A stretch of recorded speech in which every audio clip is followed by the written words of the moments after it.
చదువంటే ప్రాణం ఇచ్చే వాళ్ళు కూడా ఉంటారు. వాళ్ళకి ఆ చదువే ప్రాణం అనమాట. అంత పిచ్చండి. కానీ చదువుకోకూడదని ఎవ్వరనరు. మనం ఎంత బాగా చదువుకుంటే అంత మంచిది అనమాట. చదువే మనకి ముఖ్యం. నాకు ఒక సంబంధం అయితే వచ్చిందనమాట. ఇంట్లో పెళ్లి చేస్తానని చదువుకునేటప్పుడు, ఇంటర్మీడియేట్ చదువుకునేటప్పుడు అనమాట. ఇంట్లో అమ్మా నాన్న అయితే మేము చదివించలేము. నీకు కాబోయే భర్త వారి ఇష్ట ప్రకారంగా చదివిందామని అడుగుదామని అయితే చెప్పారనమాట. వచ్చిన సంబంధాన్ని అయితే అడిగారనమాట. మా అమ్మాయి చదువుకుంటుంది, మేము చదివించలేము, మీరు చదివించండి అని. వాళ్ళు సరేనని అయితే ఒప్పుకున్నారనమాట. ఒప్పుకున్న తర్వాత కొన్నాళ్ళు నేను ఇంటర్మీడియేట్ అయితే చదివాను, పాస్ అయ్యాను, అయిపోయింది. డిగ్రీకి వచ్చేటప్పటికి ఒక 1 మంత్ అయితే నేను డిగ్రీకి అయితే కాలేజ్కి వెళ్ళాను అనమాట. వెళ్ళిన తర్వాత అత్తయ్య మావయ్య కూడా వద్దని అన్నారనమాట. వద్దంటే మా వారైతే చదువుకుంటుందని కదా, తన చదువును మనం ఎందుకు పాడు చేయాలని అయితే అన్నారనమాట. ఇంతకీ అత్తయ్యకి మామయ్యకి చదువుకోవడం ఇష్టం లేదనమాట. ఎందుకంటే నేను ఇంట్లో పనులన్నీ చేసుకొని నేను కాలేజ్కి అయితే వెళ్ళేదాన్ని. అయినా సరే వాళ్ళకి ఇష్టం లేదనమాట. ఇష్టం లేకపోతే ఒకసారి ఏమైందంటే అత్తయ్య గారు ఫుల్ ఫీవర్గా ఉంది, ఇవాళ కాలేజ్కి అయితే వెళ్ళొద్దని చెప్పారనమాట. సర్లే అని చెప్పేసి వెళ్ళడం మానేసి అత్తయ్య గారిని చూసుకొని వంట అది చేస్తూ ఉన్నాను.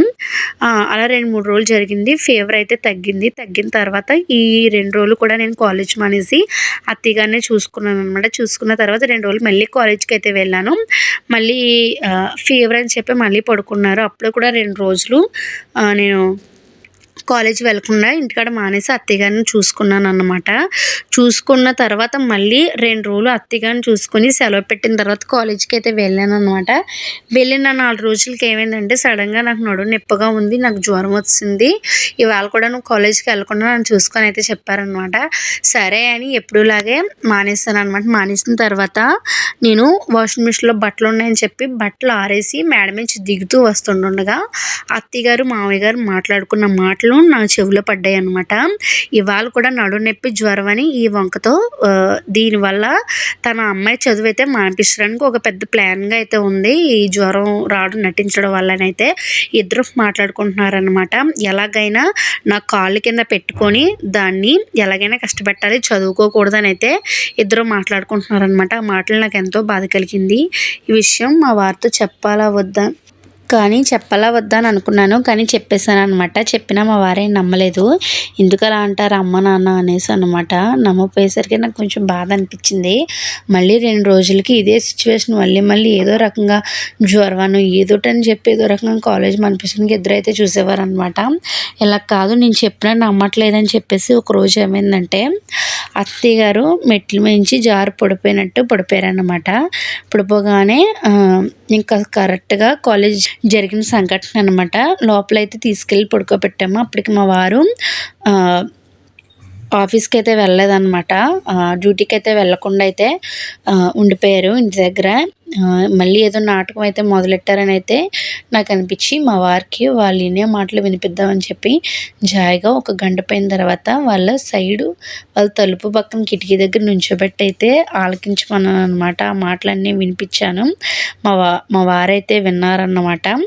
ఇవాళ పడిపోయినట్టు నటించాను కదా, రేపు ఇంకోటి ఏదో రకంగా నటించి ఇలా నీరసం ఏదోటి అని చెప్పి కాలేజ్ మానేలా చేద్దాము అని చెప్పారనమాట. ఈ మాటలు విన్నా మా వారికి అయితే చాలా కోపం వచ్చి వెంటనే వెళ్ళి అయితే అడిగారనమాట. వెళ్ళి అడగగానే అత్తయ్యగారు మామయ్య గారు అయితే భయపడ్డారు. మాకు ఇలా చదువుకోవడం మాకైతే ఇష్టం లేదు, అందు గురించి మేము ఇలా చేయాల్సి వస్తుందని చెప్పారనమాట.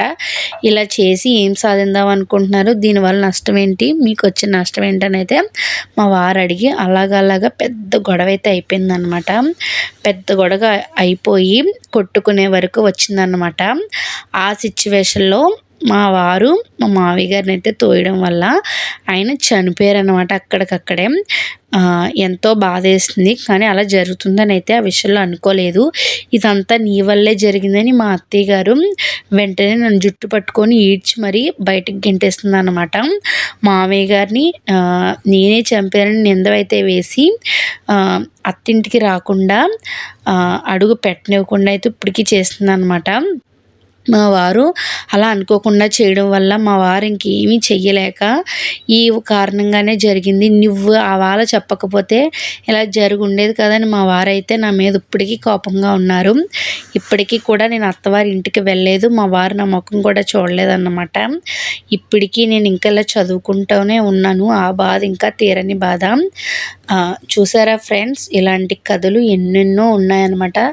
మన చుట్టుప్రక్కల మన దేశంలో చాలా కథలు అయితే ఉన్నాయన్నమాట. ఒక్కొక్కరి జీవితం ఒక్కొక్కలా ఉంటుంది, ఒక్కొక్క లైఫ్ అనేది.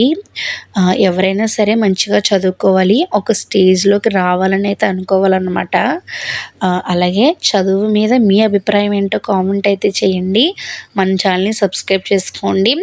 మీకు ఎలాంటి సిచ్యువేషన్ అయినా స్టోరీస్ కానీ ఇలాంటివి జరిగినవి మాతో పంచుకోవాలనుకుంటే డిస్క్రిప్షన్లో మెసేజ్ అయితే చేయండి.